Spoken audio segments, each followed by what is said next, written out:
Soy Damián Morales Tirsan Jesús y les presentaré dos tipos de derecho público. El primero es el derecho constitucional, que básicamente se ocupa de interpretar y defender la Constitución, que es la norma suprema que establece los principios y los poderes del Estado. La clasificación de este derecho es una rama de derecho público que se enfoca en el estudio y análisis de las normas jurídicas fundamentales que rigen la organización y funcionamiento del Estado, así como los derechos y obligaciones de las personas en relación con el orden público. La rama del derecho define los derechos fundamentales de los seres humanos y mantiene en orden a los poderes públicos. Su objetivo es interpretar y aplicar las leyes contenidas en la Constitución. Ahora les hablaré sobre el derecho administrativo, que básicamente regula la creación y la actuación de las agencias que ejercen las funciones y los servicios públicos. La clasificación del derecho administrativo son la orgánica, que estudia las formas y principios de la administración por igual; la funcional, que se centra en el estudio de la actividad formal del Estado, incluyendo sus procedimientos y actos administrativos; y la procesal, que regula los procedimientos legales relacionados con la administración pública. Las ramas de derecho administrativo es la ambiental, que se ocupa de las normas relacionadas con el medio ambiente y la gestión de los recursos naturales; la urbanística, que regula la planificación y derecho urbano; la aduanera, que trata sobre las normas aduaneras y comercios internacionales; la migratoria, que se refiere a las leyes relacionadas con la migración y la movilidad de las personas entre países; y la vial, que regula las formas de tráfico y transporte. Buenas tardes o noches. Gracias por estar aquí. Hoy exploraremos el fascinante mundo del derecho penal y sus diversas facetas. Para comprender mejor esta rama del ordenamiento jurídico, vamos a sumergirnos en sus subramas y sus principios fundamentales. En lo que es el ámbito del derecho penal nos encontramos con diferentes subramas, cada una específicamente diseñada para abordar aspectos específicos de la conducta delictiva. Tenemos el derecho penal general, que establece los principios fundamentales; el derecho penal juvenil, que se centra en la rehabilitación de jóvenes delincuentes; los principios fundamentales del derecho penal, que son los cimientos que sostienen en sí esta rama del derecho, son la legalidad, que nos dice que no puede haber delito ni pena sin una ley que lo establezca previamente. La culpabilidad también, que implica que no solo se puede castigar a alguien si demuestra su participación voluntaria en un delito. También la proporcionalidad de las penas, ya que cualquier conducta delictiva debe de tener un castigo que sea proporcional a ella. Por lo tanto, busca la adecuación y la justicia en relación con la gravedad del delito. La presunción de inocencia también nos asegura que todos somos inocentes hasta que se demuestre lo contrario. Y el debido proceso de lo que son los juicios, las investigaciones, garantiza que nuestros derechos fundamentales sean respetados durante estos procesos. Tenemos una variedad de delitos, ¿no? Que nos podemos estar preguntando, ¿qué tipos de delitos aborda el derecho penal? Bueno, aquí es donde entra esta segunda parte. Hay infracciones menores, como pueden ser hurtos, daños, hasta delitos más serios, como homicidios, violaciones, fraudes. Y además el derecho penal se preocupa de establecer las diferentes formas de participación en un delito, las circunstancias que puedan agravar o atenuar la responsabilidad penal y los tipos de penas o medidas que pueden imponerse al infractor. En resumen, el derecho penal es bastante complejo y es vital para mantener el orden y la seguridad en nuestra sociedad. Cada subrama y cada principio trabajan en conjunto para asegurar que la justicia sea aplicada de manera justa y equitativa para todos. Derecho electoral. El derecho electoral puede entenderse en dos sentidos. El sentido estricto, como sinónimo de sufragio, consiste en el derecho de votar, sufragio activo, y de ser elegido, sufragio pasivo.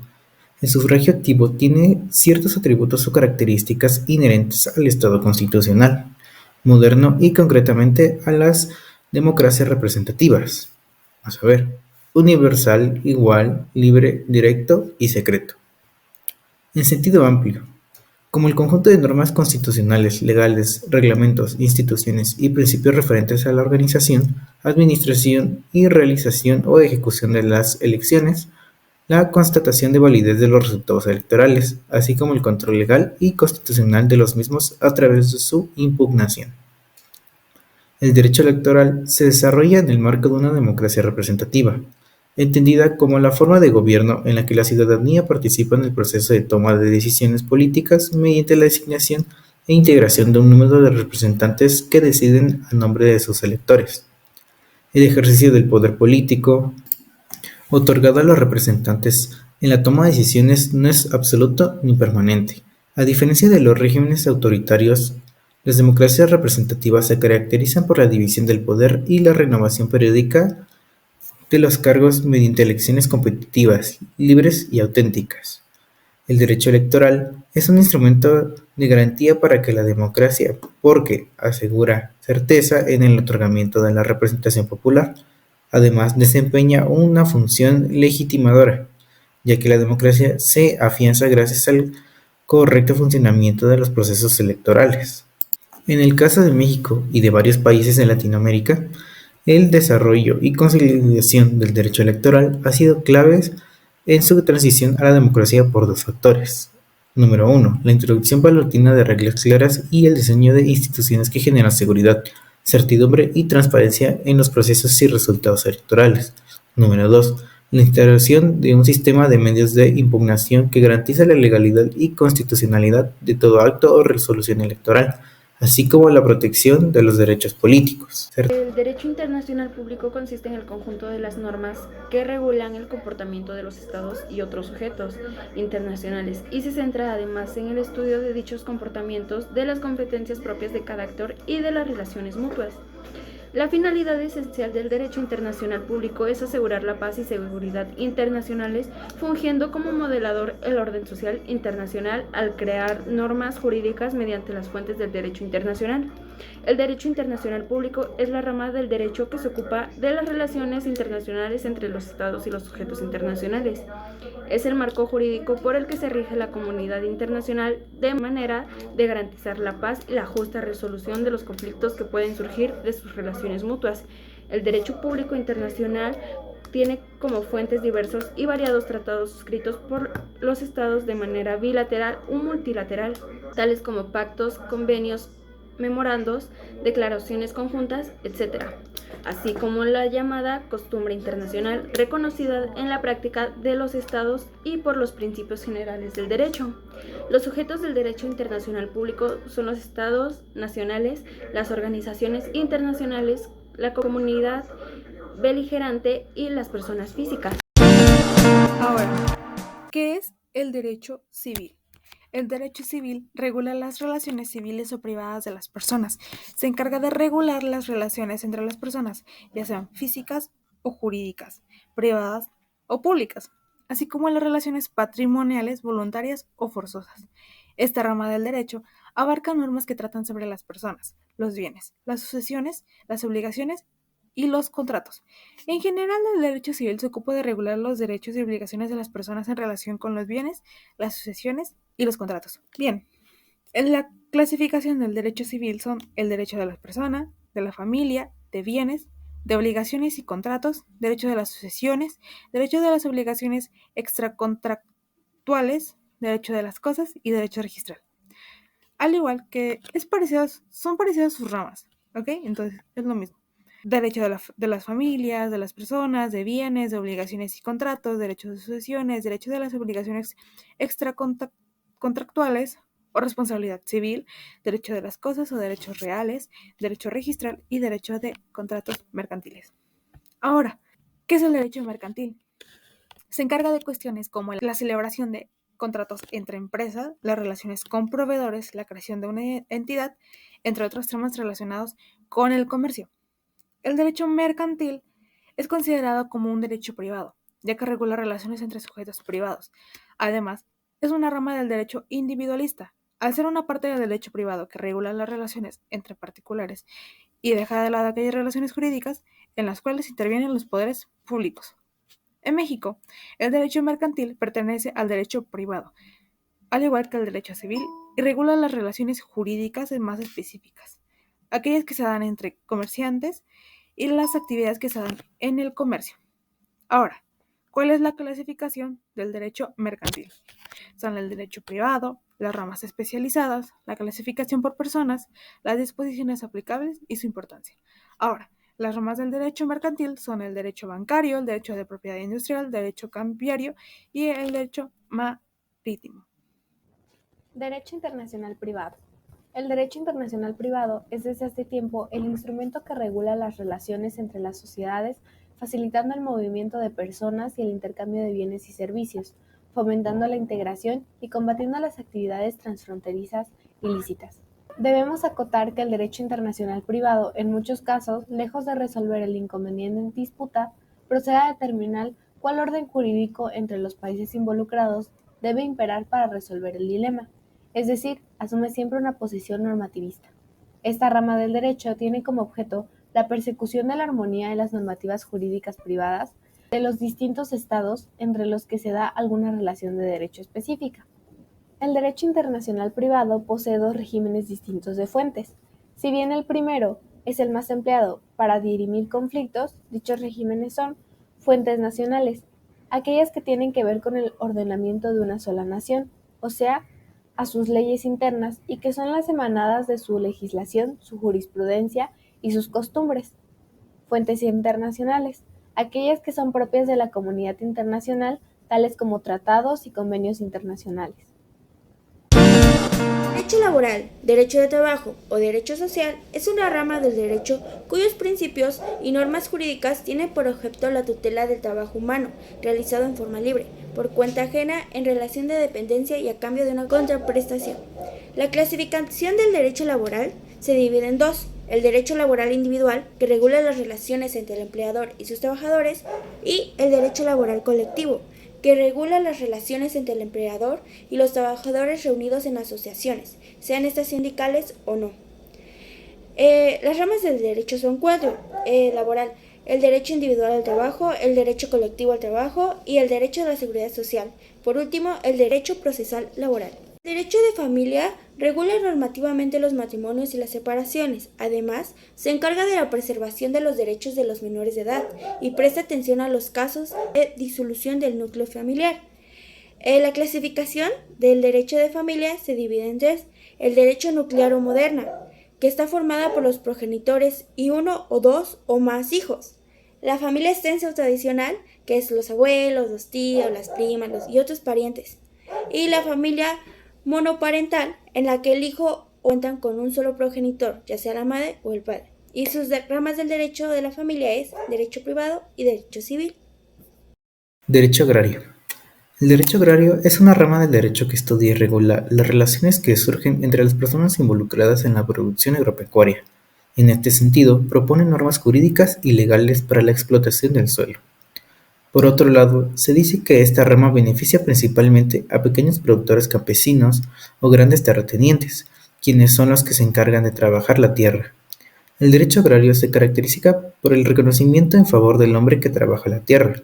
Es por eso que vela por los problemas que pueden surgir entre pequeños productores agrícolas y las grandes corporaciones transnacionales del agro, por la repartición de las tierras cultivables, el control de la aplicación de químicos y fertilizantes que tienen gran impacto en el medio ambiente y el ser humano, por el bienestar de los habitantes rurales, la solución a disputas entre el Estado y la clase campesina, en lo que se refiere a aranceles, impuestos o incentivos.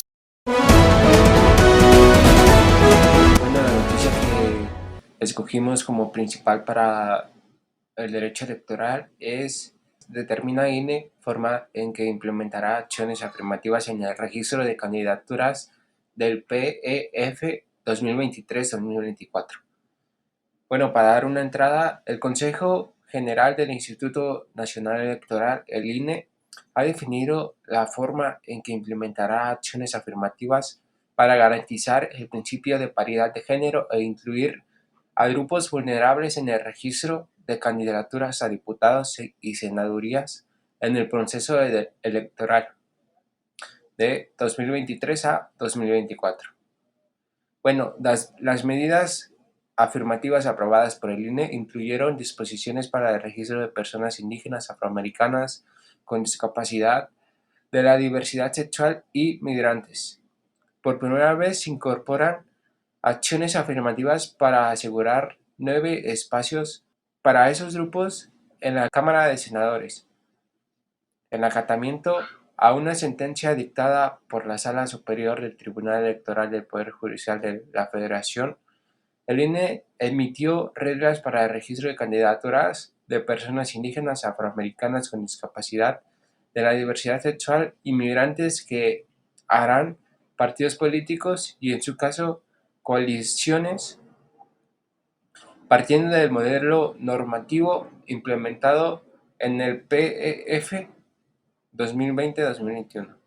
Prevalece el Consejo con los partidos políticos. En sesión extraordinaria, la presidenta del Consejo General del INE, Guadalupe, impactó y da autorización por parte de las representaciones políticas y de cada una de las consejerías electorales. En tanto, por ser la primera ocasión que se implementarán acciones afirmativas en la Cámara de Senadores, se aseguran 9 lugares para estos grupos. Sobre las 9 acciones afirmativas a implementar en el Senado por mandato del tribunal, el acuerdo ordena que se apliquen 3 medidas afirmativas en los primeros 15 lugares de la lista. Por el principio de representación proporcional de esas 3, una corresponderá a migrantes, una a personas de diversidad sexual y una a afrodescendientes mexicanos. Las candidaturas que sean postuladas como representantes de la población indígena deberán contender en entidades de este sector sea mayor del 30% de concentración: Campeche, Chiapas, Guerrero, Hidalgo, Oaxaca, Puebla, Quintana Roo y Yucatán. El testimonio o declaraciones son: Guadalupe Tadie Zavala, presidenta del Consejo General del INE, en términos de acciones afirmativas planteadas en el proyecto de acuerdo de general, en lo que se refiere a la Cámara de Diputados, coincidimientos de manera inmediata con todas las fuerzas políticas, lo cual significó un avance prácticamente el 50% de manera inicial. Guadalupe Tadie Zavala dijo: creemos que no habrá pasos hacia atrás en la implementación de acciones afirmativas en la Cámara de Senadores. El INE ha tomado medidas para garantizar la paridad de género y la inclusión de géneros vulnerables. En las candidaturas para las elecciones federales de 2023-2024, esas acciones afirmativas buscan asegurar la representación de personas indígenas, afroamericanas con la discapacidad, de la diversidad sexual y migrantes en el proceso electoral.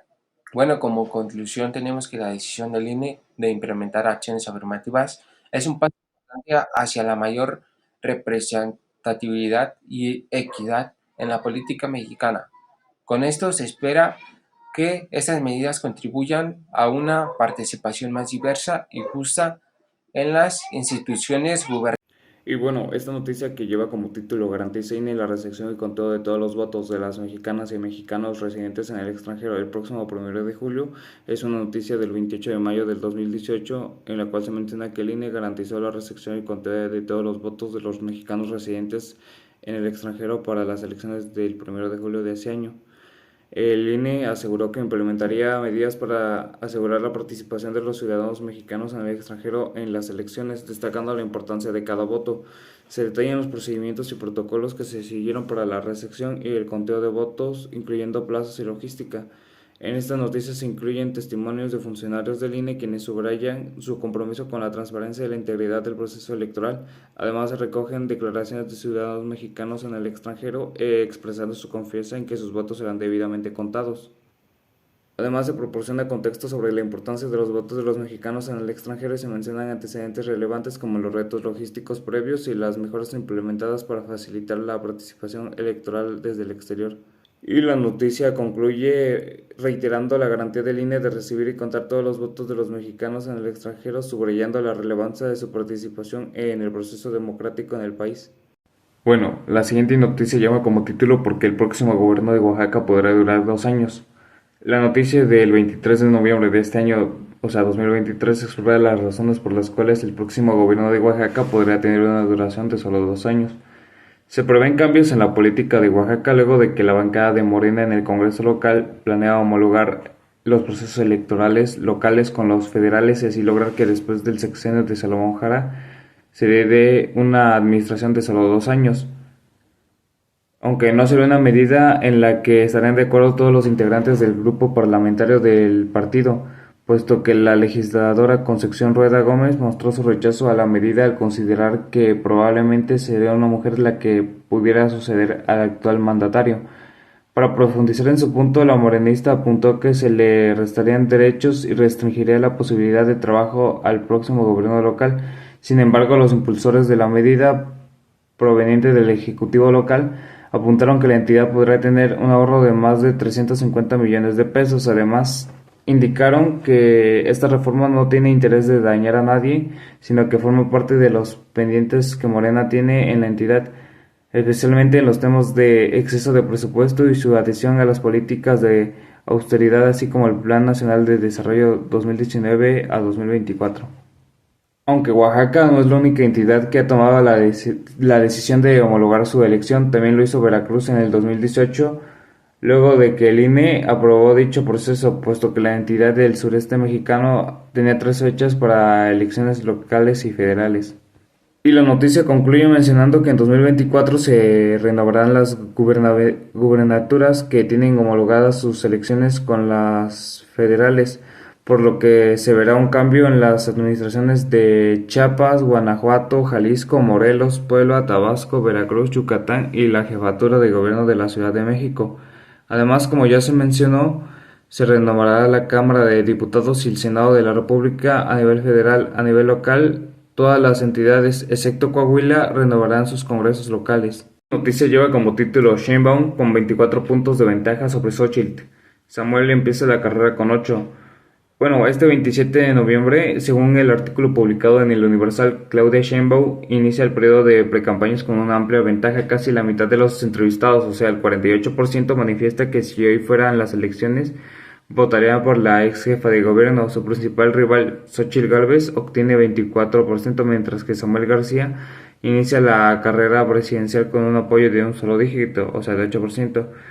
El texto desarrolla la información sobre la ventaja significativa de Claudia Sheinbaum sobre su contendiente Xóchitl y de Samuel en la carrera electoral, proporcionando detalles sobre las cifras y datos relevantes que respaldan esta brecha inicial, como por ejemplo Sheinbaum mantiene la delantera en cuanto a reconocimiento de imagen y de nombre. 2 de cada 3 entrevistados reconoce su rostro y una cifra mayor su nombre. El reconocimiento visual de Xóchitl es de 37% y 55% conoce su nombre. El reconocimiento de nombre de Samuel García es de 39%. ¿Qué dinámica en la opinión pública podemos esperar en los próximos meses? Para responder a esta pregunta, el Universal realizó una tipología de votantes a partir de un análisis de segmentación. De acuerdo con el ejercicio, se pueden distinguir 6 tipos de electores según sus preferencias partidistas y la imagen que tienen de los candidatos. El primero serían los frentistas, que apoyan mayoritariamente a Xóchitl y representan 10% de la población. 2 opositores desinformados, que son el 18%, que también votarían por Xóchitl, pero en este momento lo hacen porque se identifican con el PAN, el PRI o el PRD. Desconocen quiénes son los precandidatos y de hecho 76% no reconoce a Xóchitl.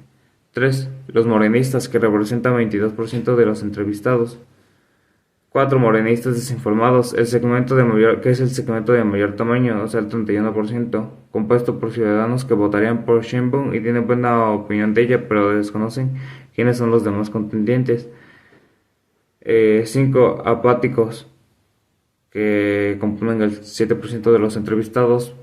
Apartidistas, que tienen poco interés en informarse sobre los partidos y candidatos. Y los antisistema, que son el 13%, ciudadanos apartidistas que tienen una opinión predominante negativa de los partidos y sus aspirantes y que en el mejor de los casos no los conocen. Se abordan antecedentes o contextos políticos que podrían haber contribuido a la considerable ventaja de Claudia Sheinbaum, como elementos clave, decisiones políticas pasadas o percepciones públicas sobre las candidatas. La noticia concluye mencionando que la ventana de oportunidad para las aspirantes está en la población desinformada. Son el segmento en el que más pueden influir las campañas.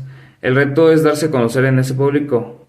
En el grupo de los opositores desinformados que apoyamos a Xochitl hay una mayor proporción de jóvenes y habitantes del noroeste del país que en los demás segmentos. Estos son los sectores en los que Samuel García ha dado prioridad. Ahora les voy a hablar sobre dos noticias. La primera noticia es la siguiente. Condena Fiscalía de Oaxaca emboscada que dejó como saldo preliminar 5 fallecidos, 2 elementos de la AEI, 2 autoridades municipales y un ciudadano. Ok, para empezar. La Fiscalía General del Estado de Oaxaca condena la emboscada perpetrada en inmediaciones del pasaje Santuario de las Aves San Miguel el Grande, región de la Mixteca, que dejó como saldo preliminar 2 elementos de la Agencia Estatal de Investigaciones, AEI, fallecidos, 2 policías investigadores lesionados, así como 3 víctimas mortales civiles, 2 de ellas agentes municipales. Ahora, el cuerpo de la noticia es el siguiente.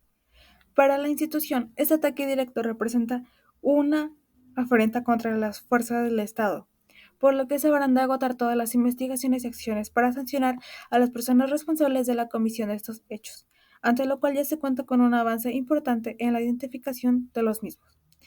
Los hechos se registraron este miércoles 22 de noviembre, poco después de las 16:30 horas, en el citado lugar, cuando los policías de investigación realizaban una diligencia de acompañamiento a habitantes de San Miguel el Grande, como parte de las acciones de vigilancia que ha mantenido la AEI e instancias de seguridad estatal y federal por el conflicto territorial que mantiene esta población con el llano de Guadalupe Tlaxiaco.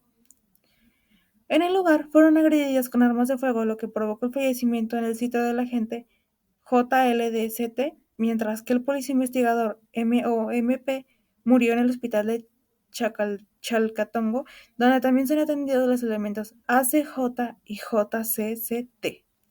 Derivado de la agresión, los agentes municipales de Guadalupe Victoria, JPM, y de las Horas Cárdenas, GCO, así como el ciudadano RCM, todos originarios de San Miguel el Grande, también perdieron la vida. Seguimos con los testimonios o declaraciones. La Fiscalía del Estado de Oaxaca cuenta ya con un avance importante en las investigaciones correspondientes para dar con el paradero de las personas responsables de esta agresión. Ahora, los antecedentes son los siguientes. La institución condena la emboscada y refrenda su compromiso con el personal de la AEI, reconoce su valor y valentía, pues en su trabajo diario enfrentan riesgos permanentes en la búsqueda de una sociedad más justa. La conclusión. Así también la FGO reitera que realizará todas las gestiones necesarias para garantizar la atención médica hasta su recuperación de los elementos que resultaron heridos. La Fiscalía de Oaxaca llevará a cabo las investigaciones necesarias, así como todas las acciones para garantizar la aplicación de la ley, con firmeza, contra quienes resulten responsables de estos delitos, pues bajo ninguna circunstancia tolerarán ni permitirán la impunidad. Seguimos con la segunda noticia. El título es el siguiente. Tribunal Electoral de Oaxaca sentencia a Dante Montaño por violencia política de género. Entradilla. El órgano determinó que el exedil del PT de Santa Lucía del Camino vulneró los derechos de una regidora y lo sancionó con una multa de más de 10,000 pesos. Cuerpo. El Tribunal Electoral del Estado de Oaxaca sancionó con una multa de 10,074 pesos al expresidente municipal de Santa Lucía del Camino, Dante Montaño Montero, por haber cometido violencia política en razón de género, exregidora del ayuntamiento. Testimonios o declaraciones. En la resolución se explica que la exservidora pública fue invisibilizada como integrante del ayuntamiento en el periodo que fungió, y al no habérsele pagado las dietas que les corresponden desde el mes de febrero del 2021. Contexto. Según la sentencia del procedimiento especial sancionador, quedó demostrado en autos que los actos denunciados por la exregidora vulneraron el derecho político electoral de la recurrente al ser votada en su vertiente del pleno ejercicio y desempeño del cargo por el cual fue electa. La conclusión. La violencia política se originó en la obstrucción al ejercicio de su cargo, al no permitírsele la entrada a su oficina, retirar las puertas sin su consentimiento y la omisión del pago de sus dietas, se precisa en la sentencia.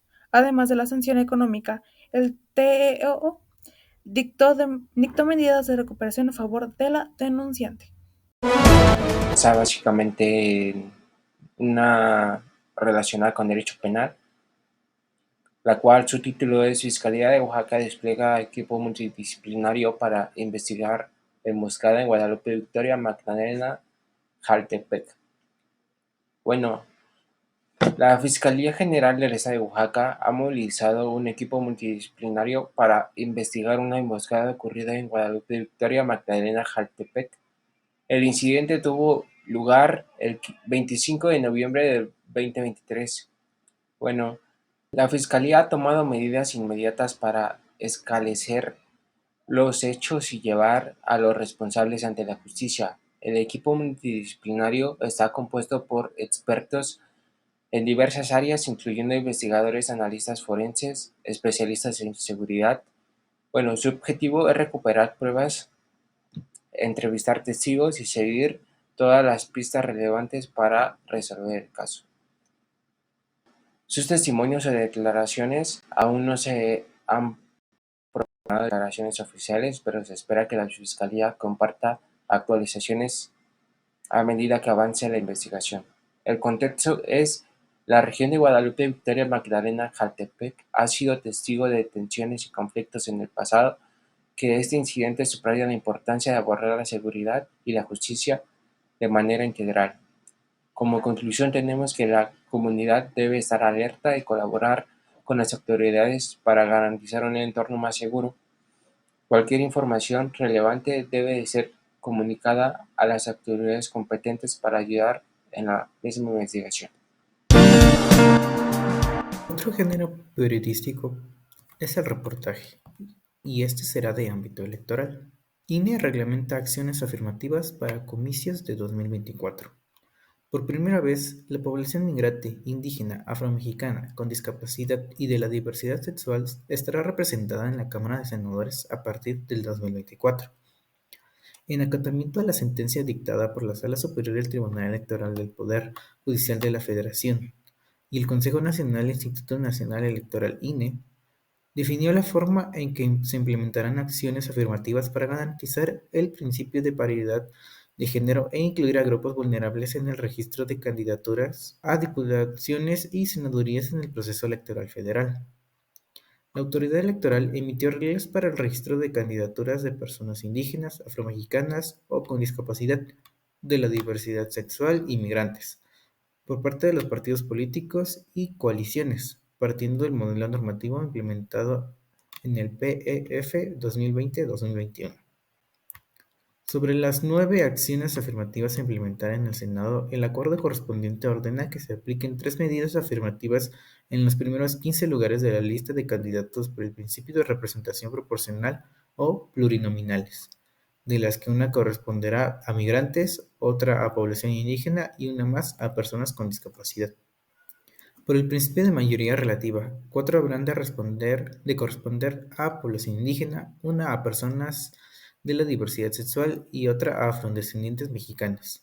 Los candidatos que sean postulados como representantes de la población indígena deberán contender en Campeche, Chiapas, Guerrero, Hidalgo, Oaxaca, Puebla, Quintana Roo y Yucatán, entidades federativas donde dicho sector tiene más del 30% de concentración.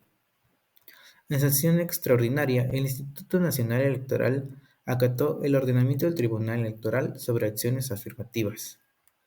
Respecto a la acción afirmativa de personas de la diversidad y afrodescendientes que contiendan por el principio de mayoría relativa, los candidatos podrán participar en los comicios en estados de alta y otra de baja competitividad.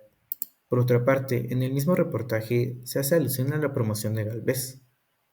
La Comisión de Quejas y Denuncias del INE determinó que tres promociones emitidas por el equipo de la precandidata a la presidencia por el PAN, PRI y PRD, Xóchitl Gálvez, no cumplen con los requisitos de las precampañas.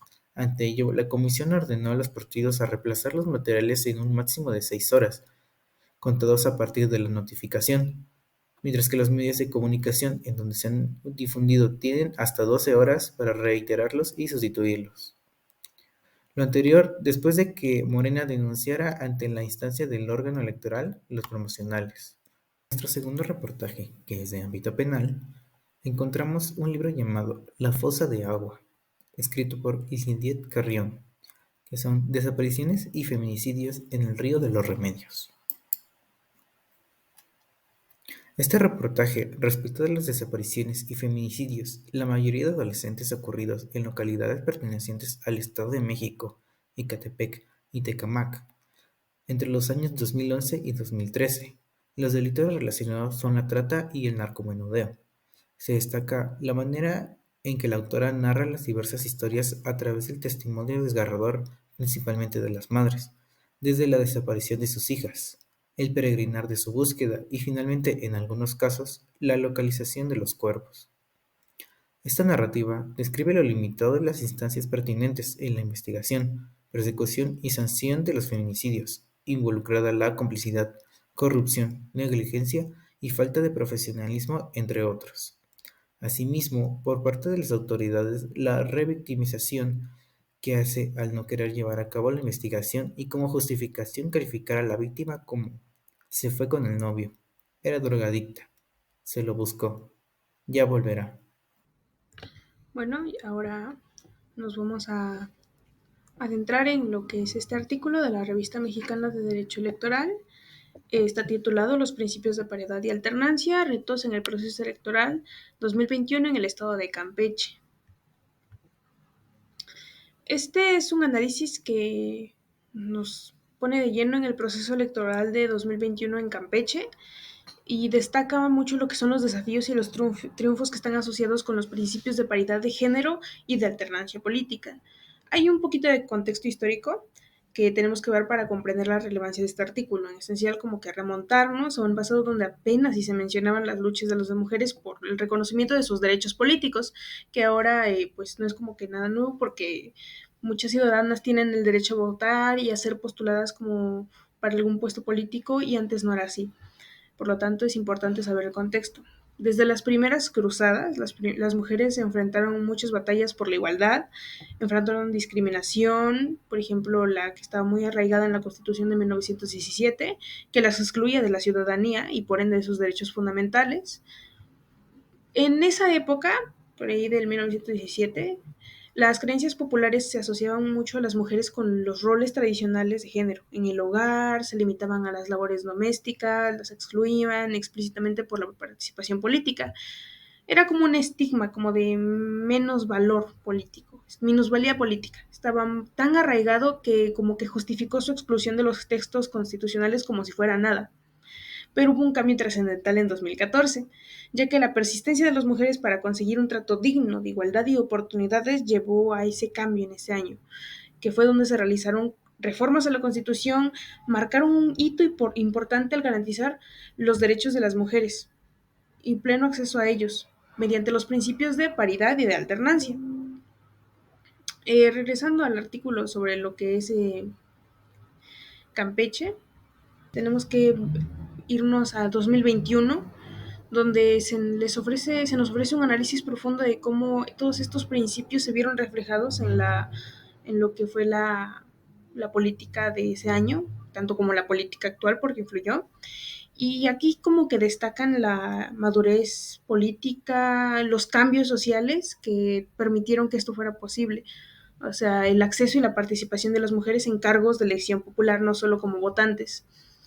Y bueno, en resumen, por así decirlo, este artículo trata de una historia de desafíos superados, triunfos alcanzados y un antes y un después muy radicales, porque en lo que es el derecho electoral, las mujeres no siempre estuvieron incluidas.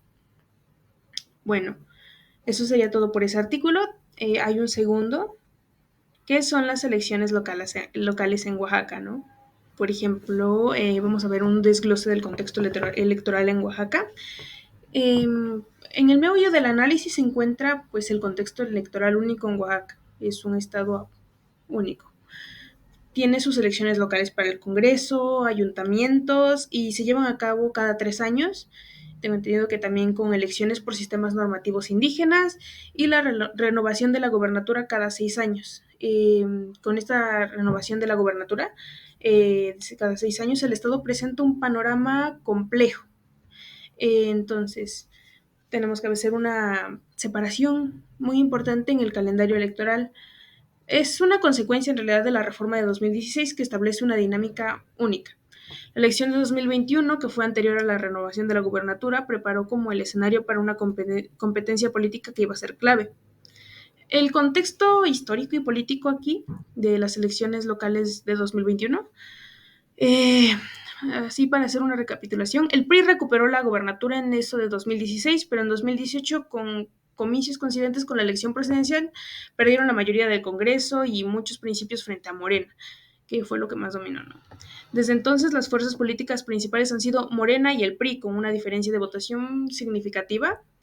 Y por supuesto que esto ha tenido influencia de Andrés Manuel López Obrador, de AMLO, y sus proyectos en Oaxaca. Es una influencia directa porque es el presidente, y su alianza con la sección 22 del sindicato magisterial y proyectos como el corredor interoceánico del istmo de Tehuantepec han moldeado lo que es la dinámica política. Estos elementos fueron esenciales para entender como más la complejidad y las tendencias en las elecciones electorales de 2021. El artículo nos proporciona como una información detallada de las elecciones en Oaxaca en 2021 y que lleva un análisis profundo de los resultados y las acciones afirmativas, tanto como el contexto político. Muchas gracias. Análisis de los géneros periodísticos y su relación con las ramas y especialidades del derecho. Los géneros periodísticos son partícipes directos de la divulgación de información. Esta pasa a ser de dominio público y mientras se mantenga íntegra puede beneficiar a la sociedad.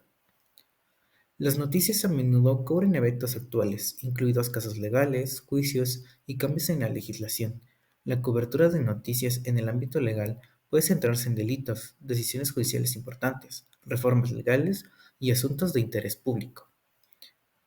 Los reportes suelen profundizar en temas específicos, lo que permite explorar cuestiones legales con mayor detalle. Por ejemplo, un reportaje podría abordar la aprobación de una nueva ley electoral, investigar los casos penales y ahondar en los mismos, dando a conocer información relevante.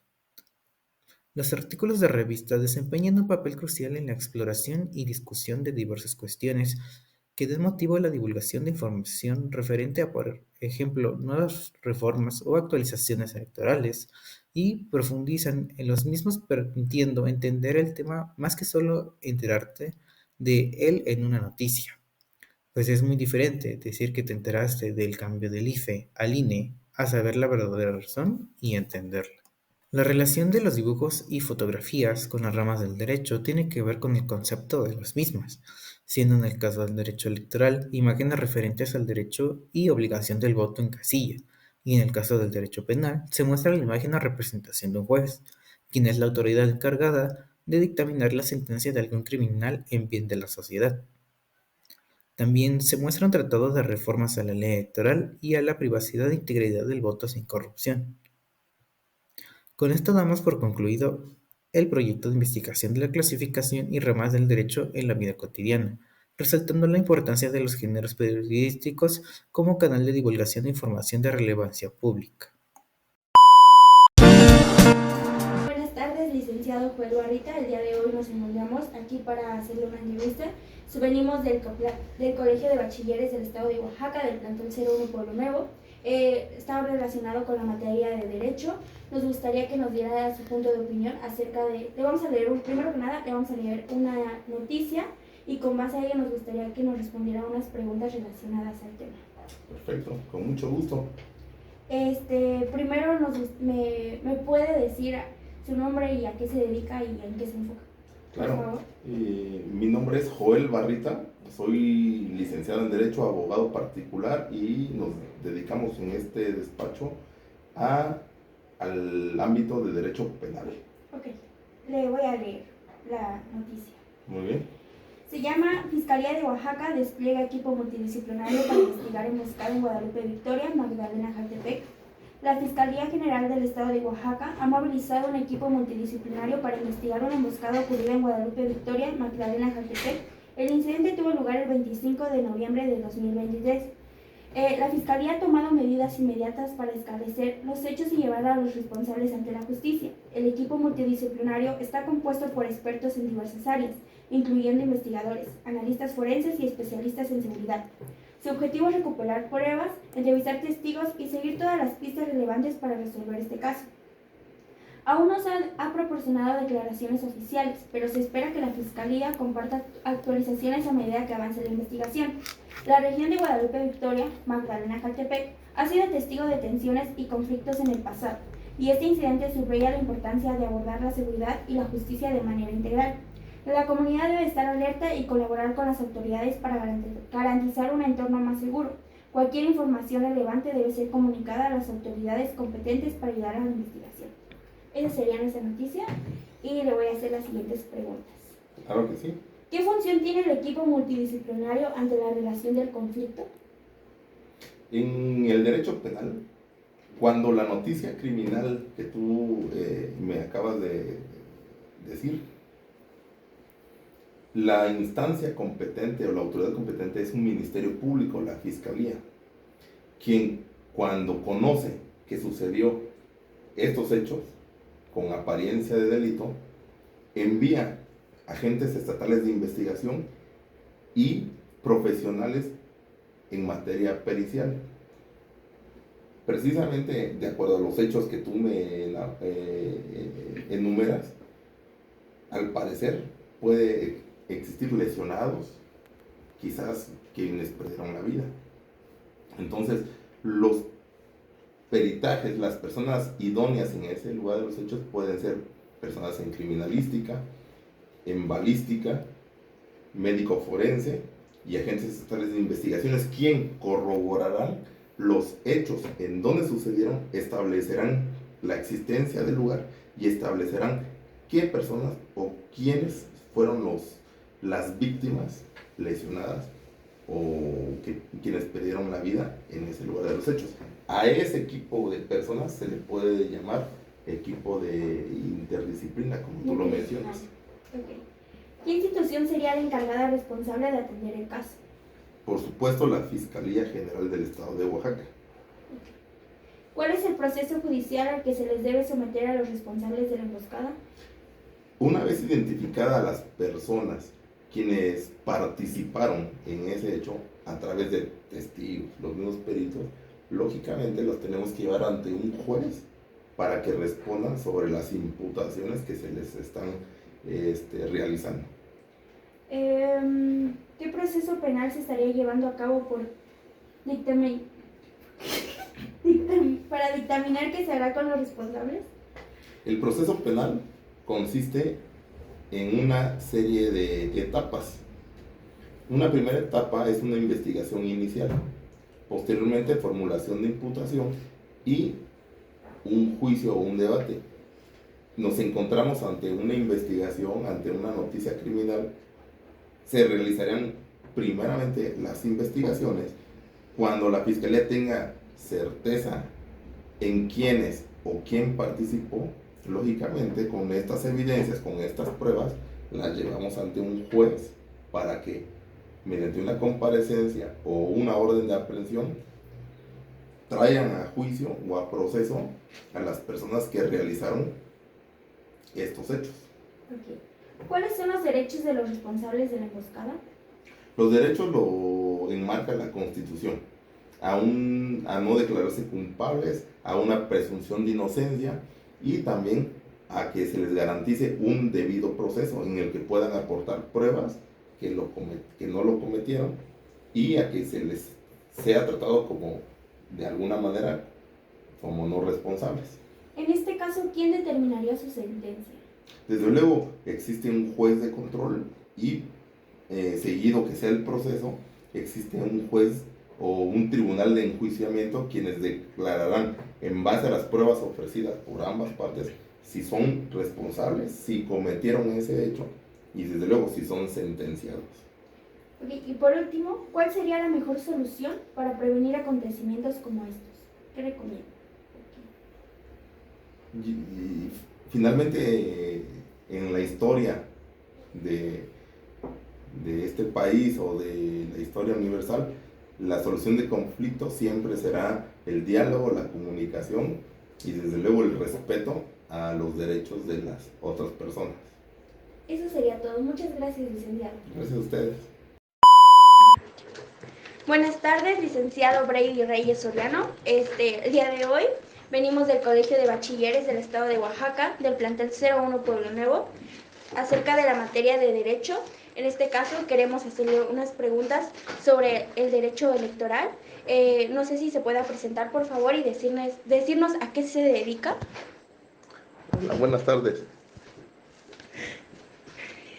Mi nombre es Brady Reyes Soriano y me dedico a ser consejero en el Instituto Nacional Electoral, Delegación Oaxaca.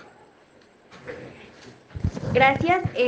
La dinámica, le voy a leer una noticia y con base a ello no sé si me pueda responder algunas preguntas.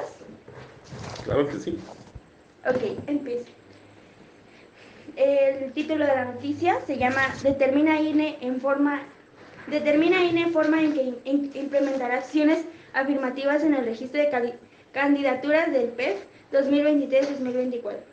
El Consejo General del Instituto Nacional Electoral, INE, ha definido la forma en que implementará acciones afirmativas para garantizar el principio de paridad de género e incluir a grupos vulnerables en el registro de candidaturas a diputaciones y senadurías en el proceso electoral federal 2023-2024. Las medidas afirmativas aprobadas por el INE incluyen disposiciones para el registro de personas indígenas, afromexicanas con discapacidad, de la diversidad sexual y migrantes. Por primera vez se incorporan acciones afirmativas para asegurar nueva especie para esos grupos de la Cámara de Senadores. En acatamiento a una sentencia dictada por la Sala Superior del Tribunal Electoral del Poder Judicial de la Federación, el INE emitió las reglas para el registro de candidaturas de personas indígenas, afromexicanas con discapacidad, de la diversidad sexual y migrantes, que harán partidos políticos y, en su caso, coaliciones, partiendo del modelo normativo implementando en el PEF 2020-2021. Prevalece el consenso con los partidos políticos. En sesión extraordinaria, la presidenta del Consejo General del INE, Guadalupe Tadei Zavala, explicó que el acuerdo aprobado fue fruto del diálogo y la escucha de los argumentos en términos geográficos, jurídicos, de impacto y de autoorganización por parte de las representaciones políticas y de cada una de las consejerías electorales. En tanto, por ser la primera ocasión que se implementarán acciones afirmativas en la Cámara de Senadores, se aseguran 9 lugares para estos grupos. Sobre las 9 acciones afirmativas a implementar en el Senado, por mandato del Tribunal, el acuerdo ordena que se apliquen 3 medidas afirmativas en los primeros 15 lugares de la lista, por el principio de representación proporcional de esas 3, unas corresponden a migrantes, una población indígena y una persona con discapacidad. Por su parte, por el principio de mayoría relativa, 4 corresponderán a población indígena, una persona de la diversidad sexual y una afrodescendientes mexicanas. Las candidaturas que sean postuladas como presentes de la población indígena deberán contender en entidades donde este sector sea mayor del 30% de concentración: Campeche, Chiapas, Guerrero, Hidalgo, Oaxaca, Puebla, Quintana Roo y Yucatán. Guadalupe Tadei Zavala, presidenta del Consejo General del INE, en términos de las acciones afirmativas planteadas en el proyecto de acuerdo de este Consejo General, en lo que se refiere a la Cámara de Diputados, coincidimos de manera inmediata con todas las fuerzas políticas, lo cual significó un avance prácticamente del 50% de manera inicial. Guadalupe Tadei Zavala, creemos que ya no habrá pasos hacia atrás en la implementación de acciones afirmativas en la Cámara de Senadores. La decisión del INE de implementar acciones afirmativas es un paso importante hacia una mayor representatividad y equidad en la política mexicana. Se espera que estas medidas contribuyan a una participación más diversa y justa en las instituciones gubernamentales. Con base a ello, les haré unas preguntas. ¿Qué función tiene el INE? El Instituto Nacional Electoral tiene una función de otorgarle seguridad jurídica a los mexicanos en determinar su existencia y el derecho a votar y participar en elecciones como candidatos. Gracias. ¿Qué puestos existen en el INE? El Instituto Nacional Electoral está compuesto con consejeros propietarios, consejeros suplentes y delegaciones en todo el país de México. ¿Usted qué opina de las reformas hechas por el INE referente al Congreso? Existen muchas reformas y todos los días existen inquietudes que se vuelven leyes. Las principales que han existido son las de paridad de género y la de igualdad de género, que consisten en que cualquier persona, sea de índole sexual que sea y de etnia que sea, tenga derecho a participar en las elecciones. Según el INE, ¿cuáles son los derechos de los migrantes e indígenas? Bueno, es una pregunta muy compleja. Los indígenas son personas que han nacido en nuestro territorio. Sin embargo, los migrantes son nacidos en otro territorio, en otro país, lo que a nivel constitución no les permite participar, ni votar, ni ser votados en México. ¿Cuál es el proceso electoral de los ciudadanos convencionales y cuál es el de los ciudadanos migrantes e indígenas? Tengo que decirte que no existe una diferencia entre ciudadanos convencionales o indígenas. Ambos son ciudadanos. Indígenas se le puede llamar a aquellas personas que han nacido en un grupo étnico, sin embargo también son mexicanos. A diferencia de los migrantes provienen de Centroamérica, de otros países. El proceso al que tú te refieres es al de participar en elecciones y es única y sencillamente que ciudadanos de su municipio, de su grupo étnico, los elijan para ocupar los puestos electorales. Claro. ¿Cuáles considera que son las ventajas y cuáles las desventajas? Las ventajas son precisamente en formar parte de las decisiones que tengan en su grupo étnico, en su municipio o en su población. Las desventajas lo veo más para la parte migrante, pues aunque permanezcan muchos años dentro del territorio, no podrán ser electos para ocupar un cargo electoral en México. Eso sería todo. Muchas gracias, licenciado Reyes Soriano.